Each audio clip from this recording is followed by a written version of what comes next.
have to vibrate high and try to maintain ourselves in that high vibration is what we pursue, right? Which just means care about feeling good and try to find the thoughts that do.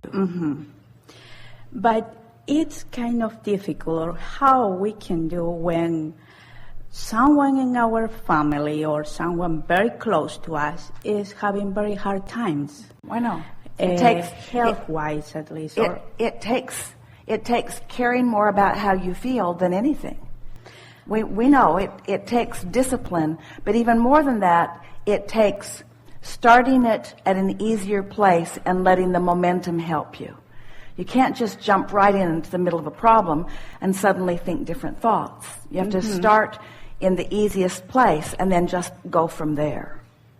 So the first step is acknowledging that I care how I feel and that I can feel that the circumstances do not have to dictate how I feel. It's like a decision that you have to come to. I've just decided that I care enough about how I feel that I'm going to deliberately direct my thoughts little by little into places that feel better and better. And after a while it's easy because law of attraction brings the momentum of better and better feeling thoughts to you. But that makes me feel kind of guilty. It's like I'm happy, trying to be happy when someone is so bad, so feeling so bad, sad. We understand that a little bit, but do you believe that if someone is feeling bad, and if you join them in feeling bad, that will help them? No. You can't get sick enough to help sick people get well, or poor enough to help poor people become prosperous, or confused enough to help confused people become clear. In other words, it doesn't help them. It's just, we love you so much, laziness on your part. It's just not having come to the decision that you can feel better. Maybe someone has convinced you, if they're miserable, that it's wrong for you not to be miserable too. But after a while, life has to show you that being miserable isn't fun, and it doesn't get you what you want. Hard words, we know. Yes. When Jerry made his transition, you know about Jerry and Esther? When Jerry made his transition, Esther thought that she was destined to be sad forever because it was easy to be sad till she got tired of being sad. Or she just finally woke up one morning and said, enough of this. I have the power to direct my thoughts in less sad places. And then she just got better and better at finding thoughts that felt better and avoiding thoughts. There were some, the people around her, mostly her daughter and her sisters, Esther would say to them on a regular basis, I got to warn you, because there were lots of people around her. It's like a minefield walking around with me, because you never know what's going to trigger me. But after a while, Esther figured out what those things were, and she just kind of stepped around them and started thinking other thoughts because she wanted to feel good, you see. And so it's just, you just have to decide. And it really is what we're asking all of you to think about all day, every day. How much misery are you willing to allow yourself? And if we were standing in your physical shoes, we would say not very much. In fact, we would say not any. In fact, we would say not any, not ever. And those around you who are still miserable might say, where were you last night when I was being miserable? I count on you to come to my misery parties with me. You say, hey, I found other parties. And you're invited, but don't come miserable. You'll bounce right out. We're being playful about this, and we know there are things that when they happen or when you see them or when they're close up to you, it's not easy. We acknowledge that it isn't easy, but we will also acknowledge it gets easier and easier and easier and easier because there is a momentum and law of attraction that will carry you. And you are supposed to feel good. Life is supposed to feel good to you. You are supposed to feel clear-minded. You are supposed to be in alignment with Source. You are supposed to feel lighthearted. You are supposed to love being in this life. You are supposed to wake up eager to greet the day. You are supposed to feel good in this life. And if you don't, something has gone wrong. You've practiced something else. And we're not saying you're making it up. We're not saying that it is not with reason that you are selecting some of that. And we're not saying that it's sometimes not up really, really close to you. But we are saying it's temporary when it comes and you can work your way around it and you are supposed to feel good.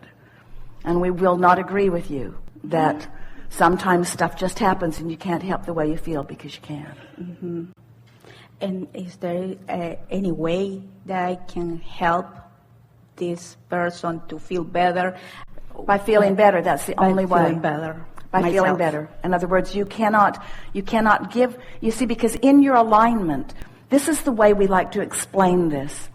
When you practice, when you're not with them, when it's easier, and you practice alignment till you've really got the hang of it, so you're really feeling good more of the time, so that you are connected to that energy stream. When you're connected to that source energy stream, you are more powerful, you are more influential than millions who are not.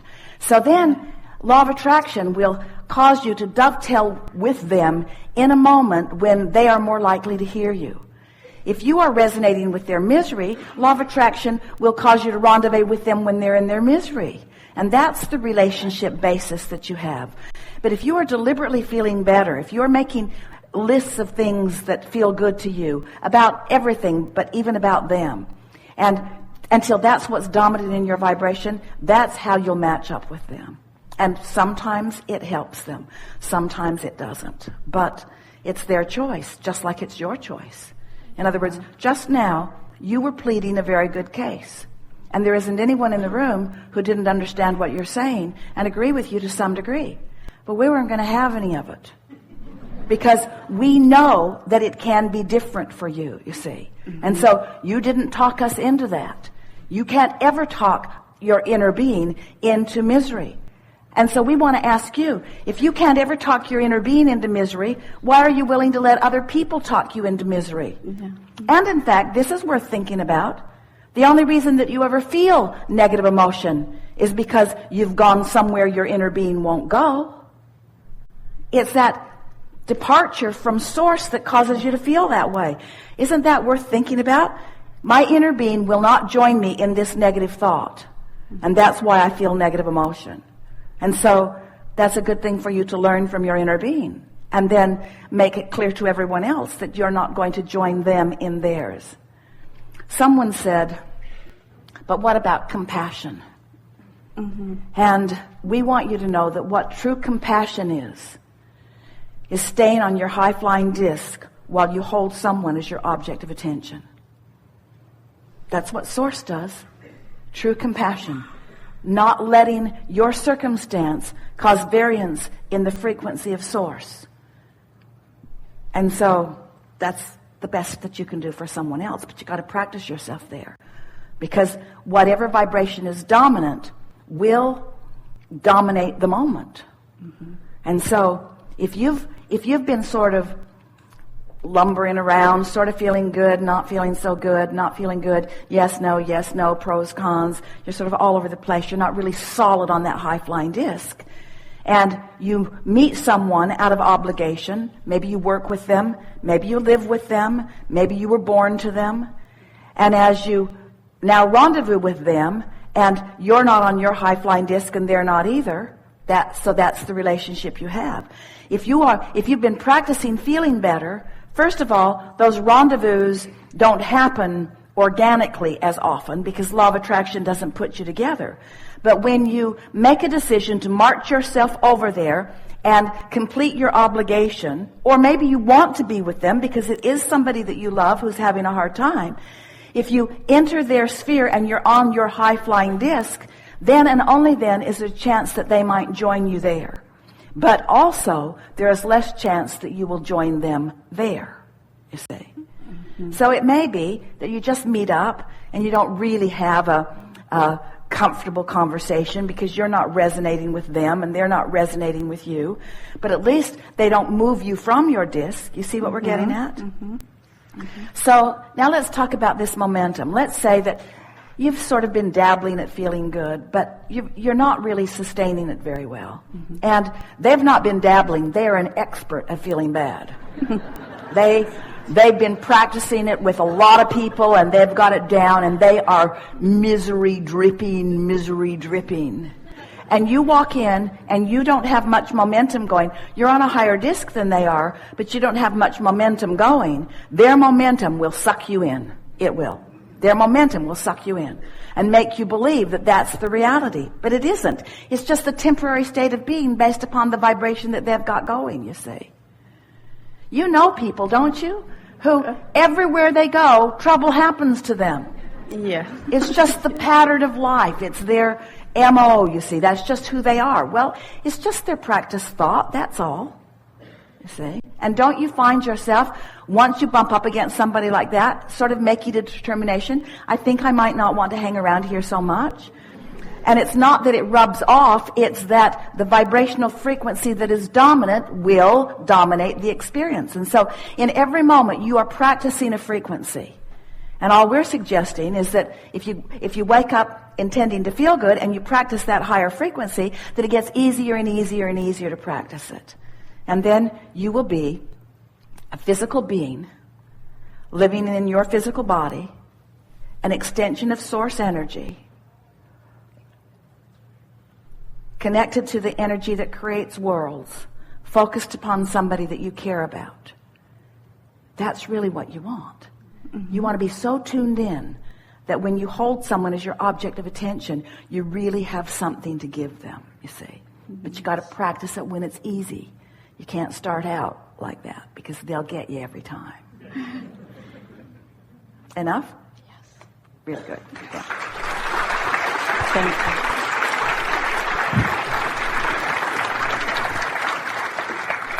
We've enjoyed this interaction more than words can express fully. One of the things that we enjoy most about a gathering like this is that we, or you, are not limited to the communication that is taking place through words. There is a vibrational thing that is happening. The words are helpful because they cause us to focus similarly. And as we focus similarly, then the broader experience of the vibrational knowing and clarity can then take place.